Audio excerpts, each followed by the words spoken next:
అనుకుంటా ఇట్లాంటివి ఎక్స్పీరియన్స్ చేయడం మీకు కూడా నాతో పాటుగా నేను ఇది ఇలాంటి కేసు చూడడం నాకు ఇది ఎన్నో తండ్రి కొడుకులు ఇష్యూలు జనరల్ గా చూసాం, ఏదో ఆస్తి గొడవలు అవి ఇవి చూసాం, కానీ మరి ఇక్కడ ఏం జరిగిందో తెలియదు. మీకైతే మీరు సూత్రధార అనుకుంటున్నా వీటన్నిటికీ. డెఫినెట్ గా అండి, అది చెప్పే ముందు ఒక మాట చెప్పాలి. ఫస్ట్ ఆఫ్ ఆల్ మమ్మల్ని ఆశీర్వదించడానికి ఎంతమంది వచ్చిన ప్రెస్ అండ్ మీడియాకి అందరికీ థ్యాంక్స్ అన్న. ప్రతి ఒక్క డైరెక్టర్కి ప్రతి ఒక్క రైటర్కి కళ ఉంటుంది. ఆ కళని కొంతమంది నెరవేర్చగలరు. ఇక్కడ నా కళని వినోద్ గారు నెరవేర్చారు. ఫస్ట్ టైం ఒక 100 సినిమాలు చేసిన ఒక హీరో దగ్గరికి వెళ్ళి సార్ నా కోసం సినిమా చేయండి సార్ అంటే రెమ్యునేషన్ ఏవి మాట్లాడకుండా సతీష్ నేను సినిమా చేస్తాను అని 47 degrees వచ్చి వితౌట్ క్యారవాని వితౌట్ ఇది ఏమీ లేకుండా నేనున్నానని చేసినందుకు మా అమ్మ నాన్న తర్వాత మీరే సార్. థ్యాంక్ యూ సార్, నిజంగా మనస్ఫూర్తి చెప్తున్నాను. I love you sir. సన్నాఫ్లో నా ఎస్ఓ ఉంది కదా, ఎస్ సారు, ప్రతి దానికి ఎస్ అని చెప్పేవారు నాకు. తర్వాత నా ప్రొడ్యూసర్ సాయి సింహాద్రి గారు ఏమీ తెలియదు, నన్ను నమ్మొచ్చారు యుఎస్ నుంచి. ఆయన కోసం నేను ఎలాగైనా చేయాలని ఎండలో కష్టపడి మంచి సినిమా చేసామండి. ఇలాంటి కేసు వేసేవానికి కొంచెం కోపం ఉంటుంది, కానీ ఆ కేసు చాలా స్ట్రాంగ్గా ఉంటుంది. వినోద్ కుమార్ గారు ఎంత స్ట్రాంగ్గా ఉన్నారో అంత స్ట్రాంగ్గా ఉంటుంది. మళ్ళీ కమ్బ్యాక్ ఒక మామగారు లాంటి సినిమా ఇది అవుతుంది సార్కి. సార్ ఎన్నో చేసి ఉండొచ్చు, but sir I love you చెప్తున్నాను. లైఫ్ లాంగ్ మీ ఆల్బమ్లోన నా సినిమా ఉండిపోతుంది సార్. ఫస్ట్ అది థ్యాంక్స్ అండి అందరికీ. అలా నా టెక్నీషియన్స్ అందరికీ సూపర్ థ్యాంక్స్. బట్ సార్ మీరు రియల్లీ హీరో సార్. ప్రతి డైరెక్టర్ కూడా దయచేసి రాయండి అన్న. సార్ ఎంత కంఫర్ట్ ఉంటారంటే మంచి అందమైన అమ్మాయితో ఉన్నంత కంఫర్ట్ ఉంటుంది సార్తో. అంత శుభ్రంగా చూసుకుంటారు అమ్మాయిలు. అసలు ఏమి ఎంత హ్యాపీ అంటే సార్తోని చాలా కామెడీ, చాలా హ్యాపీ. సీన్లో కూడా ఏ సీన్ నేను కొంచెం అన్మెచ్యూర్డ్గా ఏమైనా నేను కొత్త డైరెక్టర్ సార్, నాకేం తెలియదు, నేను నేర్చుకున్నాను ఇక్కడికి వచ్చి. అలా కాదు సతీష్ ఇలా చేద్దాం అంటే సూపర్ సార్, చాలా సార్ ఐ లవ్ యూ నిజంగా. ఇంకో మళ్ళీ దేవుడు అవకాశం ఇస్తే మళ్ళీ సార్తోనే చేయాలి నేను అని కోరుకుంటాను. సరే కేసు విషయానికి వస్తే నేను మాట్లాడతా. అంటే ఈ గ్యాప్ లో మీరు లాయర్ మీద కూడా సెటర్ లేసారు. 100% అండి. అందంగా ఉంటే ఇదే ప్రాబ్లం. నేను ఇందా నుంచి ఆయనతో మాట్లాడుతున్నాను కానీ ఎక్కడెక్కడో చూస్తున్నాను. సారీ అండి ఏమనుకోవద్దు. దాని గురించి మీరు ఇంకో కేసు వేసుకోవచ్చు. ప్రత్యేకంగా కేసు నేను వేసుకోవాల్సి ఉంటుంది. చెప్పండి. ఎస్, సో సన్ ఆఫ్ అన్నారు కాబట్టి మీ ఫాదర్ పేరుతో మనం మొదలు పెడదామండి. మీ ఫాదర్ గురించి చెప్పండి. మా నాన్నగారు కృష్ణ అండి, శ్రీకాకుళంలో హోటల్లో పనిచేస్తారు. ఇప్పటికి కూడా రోజుకి 500 రూపీస్ శాలరీతో.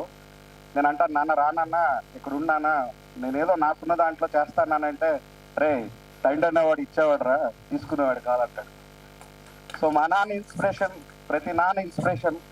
అందరూ నాన్నలకి మనం ఏం చెప్పాలనుకుంటున్నాం అనేది నేను సాయి గారితో చెప్పించాను. మీరందరూ చూడండి, ఇది ఫుల్ ఎమోషనల్ మంచి డ్రామా. ఖచ్చితంగా మీరు అందరూ చూస్తారని కోరుకుంటున్నాను.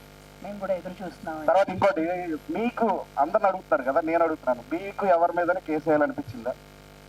నాకు ఏదండి అంటే ఏమో ఉంటాయి కక్షలు ప్రతీకారాలు, కాబట్టి లేదు, వేసే అంతగా ఏది లేదు. చంపేయాలనైతే అనిపించింది చాలా మందిని. మొన్న భీమ్స్ గారు కూడా, నేను బోన్ లో ఉండేది. మొన్న భీమ్స్ గారు కూడా మీరు చాలా అందంగా ఉన్నారు అన్నారు, అది చాలా వైరల్ అయింది.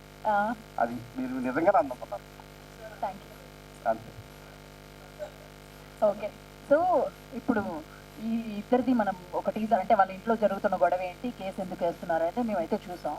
చూసే వాళ్ళకేమో చాలా అద్భుతంగా అనిపించింది మాకు. బయట వాళ్ళిద్దరు గొడవ పడుతుంటే మమ్మల్ని మేము చూసుకున్నట్టు ఫాదర్తోనూ మదర్తోనూ ఇంట్లో గొడవ పడుతున్నట్టు సేమ్ మాకు కూడా అలాగే రిలేట్ అయ్యాం అందరం. సో మీ ఇంట్లో మీకు అనిపించిందా? ఇప్పుడు నన్ను అడిగారు కదా మీరు కేసు వేసేలాగా, మీ ఇంట్లో మీ ఫాదర్ ఎప్పుడైనా అలా చేయడం మా డాడీ మీద కేసు వేయాలని మీకు ఎప్పుడైనా అనిపించింది? అనిపించింది మేడం. అనిపించిందా? ఎందుకు నాకు ఎంత ఫ్రీడమ్ ఇచ్చావు, నన్ను ఎందుకు క్రమశిక్షణ అంటే మా నాన్న నాకు చాలా ఫ్రీడమ్ ఇచ్చాడు, దాని మీద కేసేయాలి. మా నాన్న నన్ను వదిలేశాడు, నువ్వేం అవ్వాలనుకుంటుంది అవ్వాలి అంటే ఆ టైంలో కూడా కేసు వేయచ్చు. అందరూ ఇంకోటి, కేసు అంటే రాంగ్ అనుకోకండి, దాని వెనకాల బ్యాడ్ కాదు. కేసు అంటే ఆయన ఏం చెప్పాలనుకున్నాడో వేదిక ఎంచుకున్నాడు అంతే. మీరు రేపు చూస్తే మీకు అర్థం అవుతుంది. కేసు అనగానే నాన్న మీద కేసు అనగానే కొడుకు ఎవడు హీరో కాదండి, నాన్నే హీరో. సినిమాలైనా బయటైనా ఎక్కడైనా నాన్నే హీరో. కేసు వేసామంటే రాంగ్ కాదు. అంత సమాధానం రివర్స్ లో నాన్న చెప్తాడు రేపు థియేటర్ లో. నేను కూడా వెయిటింగ్, నేను కూడా నాన్నే గెలవాలని చెప్పి కోరుకుంటున్నాను నేను కూడా. కానీ ఇక్కడ ఇలా మాట్లాడకూడదు కాబట్టి అక్కడ తెలుసుకున్నాక మొత్తం చూసి లేదా మాట్లాడచ్చా? 100% ఇప్పుడు ఎందులో అయినా ఎప్పుడు కూడా నాన్నే గెలవాలి, నాన్నే గెలుస్తాడు. అయితే అదే మాకు కూడా ఒక క్లారిటీ వస్తుంది పూర్తిగా సినిమా చూసిన తర్వాత, మాకు ఒక క్లారిటీ వస్తుంది అనమాట. అయితే మీరు దగ్గరుండి చూసారు కదా వీళ్ళ వ్యవహారం, దగ్గరుండి నడిపించినట్టు మీరే బాగా సూత్రధారిగా నాకు అనిపిస్తుంది. అవునండి. మీరు ఎవరికి సపోర్ట్ చేస్తారు? తండ్రి కరెక్ట్ అనిపించారా లేకపోతే కొడుకు కరెక్ట్ అనిపించాడా మీకు? నేను కొడుకు వయసులో ఉన్నాను కాబట్టి కొడుకే కరెక్ట్ అండి ప్రెసెంట్. అవునా? సార్ ఇప్పుడు మీరు ఎన్నైనా చెప్పండి, మా హీరో కరెక్ట్ ప్రెసెంట్. ఈ డిబేట్ లో మేమే గెలుస్తాం 100%. మీరు ఎలా ప్రూవ్ చేస్తారో, తండ్రి ఏం చేశాడో సినిమాలో మీరు చూసి కావాలంటే మీరు వెళ్ళండి. ఏమన్నా అన్న మీరు చెప్పినట్టు చెప్పాను కదా, అంతే అంతే 100% మేమే గెలుస్తాం. ఇప్పుడు మీరు తండ్రిని పిలిపించి అడగండి, వినోద్ గారిని అడిగి, అప్పుడు సార్ని అడిగి మీరు వెళ్ళండి కావాలండి. ఇప్పుడు మీరు అంటే మీరు వచ్చే ముందు మీ హిస్టరీ అంతా కూడా చూసా. మీరు జబర్దస్త్ వర్క్ చేశారు, దాంట్లో యాక్ట్ చేశారు, ఒక 300 పైగా స్క్రిప్ట్స్ రాశారు, ఇవన్నీ చేశారు 3.